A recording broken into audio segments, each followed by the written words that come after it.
Hey guys, welcome back to Wheels and Heels. It's been a while. It has been a while. Too long. Yes. So while we are not traveling these days, there will come a time where we can all start exploring the world again. Yay. We are so ready for that. We are. So we thought we would sit down and kind of give you guys some tips on how we like to plan our trips to fit our accessibility needs, especially if you are new to start traveling as a wheelchair user. This could be hopefully handy. Yeah, we know that traveling can be a daunting task for wheelchair users and sometimes for the caretakers that go with them. So it's just important to us that we share some of the things that have allowed us to be able to do as much as we've been able to do over the last 5 years. First things first, you have to pick a destination. Where do you want to go? How long are you going to stay? How are you going to get there? Why do you want to go there? What do you expect to get from being there? You, of course, need to keep general accessibility in mind. And a good place to start is by checking local businesses, government websites, checking on accessibility of parks, monuments, and historic areas. Perhaps maybe excursions and stuff that are accessible as well. But of course, the most valuable knowledge that you could possibly ever get is by reading or watching experiences by other wheelchair users who have visited the place you want to go to. I mean, that is knowledge that you cannot get from a business or a government website. No, it has been a huge valuable tool in us planning. Yes. Now you've decided where you want to go, but where will you stay? This is the most critical step for us in planning our destination. Why is it so critical? Well, it's going to tell us, are we going to have a bed to sleep in? Is she going to have the ability to have a shower, to take a shower? Is the toilet in a position that we're actually going to be able to use it? So that is by far the most critical and first step that we take for traveling. A good place for you to start your search for a hotel would be things like hotels.com or VRBO, because you can filter at least general accessibility. But be warned, they are not 100% accurate. No. Never, ever book a hotel without calling them directly first. You need to make sure that it fits your accessibility needs.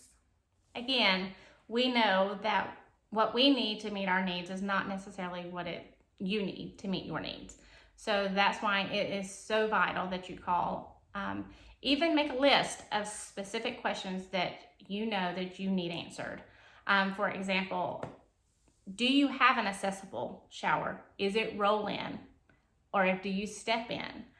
Believe it or not, people do not know the difference between these two. You need to be very specific, and say, and don't be afraid to ask. If they say yes, say, well, so let me just be very clear here. So if I take my wheelchair, there is not going to be a ledge or a step or anything that's going to prohibit me from rolling straight into the shower. If they don't know the answer to that, ask them to go and check. That is their job. Another one may be, if you transfer yourself, how tall are the toilets? What side of the toilet are their grab bars? Also, you may need to know how tall the bed is. For us, we need the bed pretty high. For someone who transfers, you may need the bed pretty low. Also, you need to ask, or we need to ask, is the bed open frame or box frame? And meaning that when you are looking at the bed, can you see completely under the bed or is it boxed in? Also, it would be a good idea to ask them if they would mind to have maintenance go and take a measuring tape and measure what is the distance between the bottom of the bed and the floor. The dimensions make a huge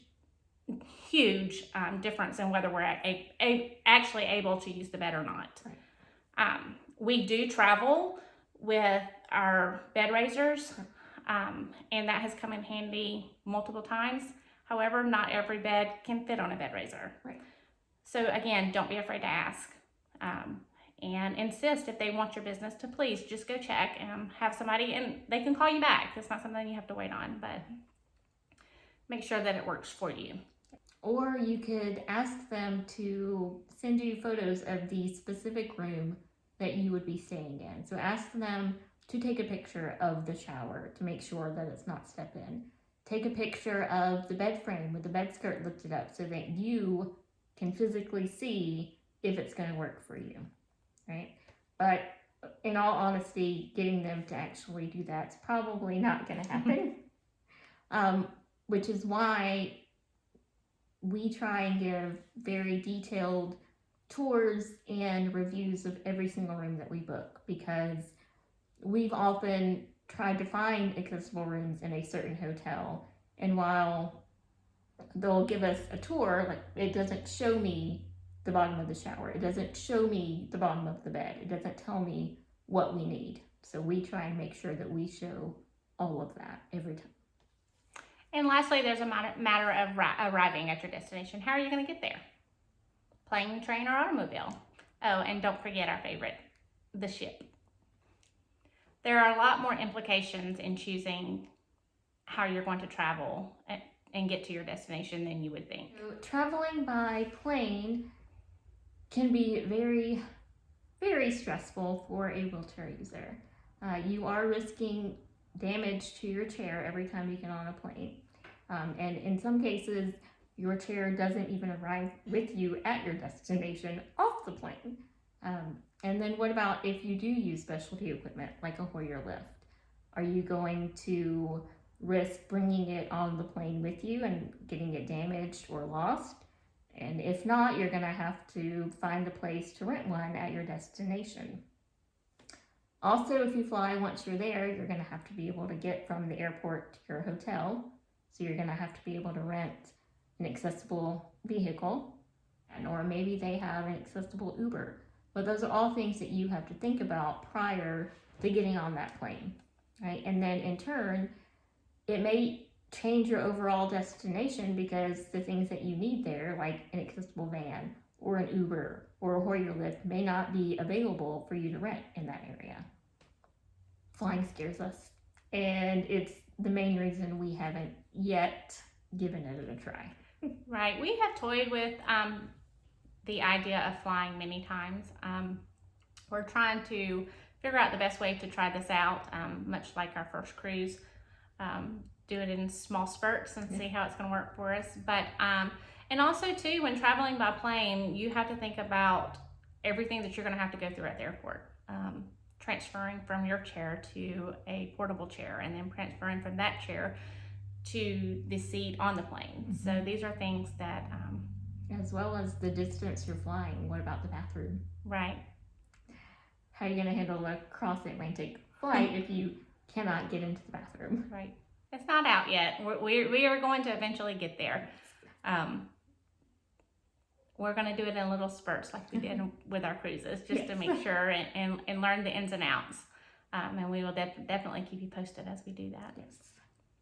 So train travel is something that we have not done either. We really feel like it kind of fits somewhere in between driving and flying. We have done a lot of research on this. We have seen that it does meet some of our accessibility needs, but maybe not all. So that might be something that we explore again on a shorter trip. So again, depending on how you book a ride, you may or may not be able to bring your equipment with you. You risk the equipment arriving damaged. That again is a huge thing. When your wheelchair or your legs, you kind of need that. Or your Hoyer lift. Or your Hoyer lift, yes, absolutely. And also, again, going by train, once you arrive there, you're going to have to, again, make sure that you have the transportation that you need to get to your final destination. Are they going to have an accessible van? Are they going to have an accessible Uber? Uber. Or maybe they have a coach. I don't know. You just need to make sure that when you get there, you have all that planned prior to arrival. It would be terrible to get somewhere and just assume that they're going to have what you need to get where you're going, and then you're stuck for however long. Never assume No. something is accessible, because chances are it's not. No. So this is why we much prefer driving. Driving allows us to take everything that we need. I can take my chair, I can take the Hoyer lift, we can take as many suitcases as we want. And it's not going to risk losing. It's going to show up with us when we get there because it's with us. It's not going to be damaged unless that one's driving. We have traveled a lot, and she is still in one piece, as is the van and the Hoyer lift. So, and of course, when you drive somewhere, you automatically have transportation to get around wherever you want to go. And believe it or not, it actually opens up, or can open up, your hotel choices. At least for us it does. And that's because we always travel with a little fold-up cot, which is actually our camping cot, but we take it with us on every trip. And that way, when we are picking a hotel, we can focus on just bathroom accessibility, not can I use the bathroom and get into bed, because hey, we brought our own bed we know works for us. right. And you know, you can't obviously, well, I guess you could take your cot on a plane or a train, but it's just very easy for us just to throw it in the van, and it has come in handy more than once. Many times. Yes. And it's very lightweight, and it literally probably weighs less than 5 pounds. And like she said, it kind of opens up your range of hotel availability, just to, again, not everything is going to meet every single need. So Nope. we just try to Find the most that's important to you, what makes you have the best trip to be able to experience while you're there. Right, exactly. And as we have said, we know that this guide does not cover everyone. Everybody's needs, whether you're a wheelchair user or not, are different. But we just hope that you can take what we share, our tips and tricks, and say, okay, well, there's a starting point. You know, this is what they do. How can I modify it to meet the needs that we have? And we are always looking and exploring for different ways to make it easier for us. So if you guys have any questions, or if you have tips of your own that you want to share with us, make sure you leave it down in the comments. We read and answer all of them. Come and talk to us. yes. And we hope you enjoyed it and that it was helpful in some way. And we'll see you soon. Bye. I already did that. Oh, well, you skipped right over me. Oh, did I? You sure did.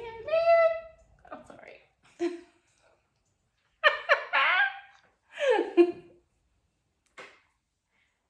Okay. You want to start over? Sure. Okay. Go ahead. Oh. So sorry. It's okay. I got a hidden lesson. You sure did. All right. Sexy Mama, you ready? And lastly, there's a matter of arriving at your destination. How are you going to be getting there? Are you going to drive? Are you going to take a plane? Are you going to take an automobile? Oh, I messed that up. Planes, or automobiles? Okay. All right. So why do I keep saying all right or okay? I do it when I'm teaching too. All right. If you guys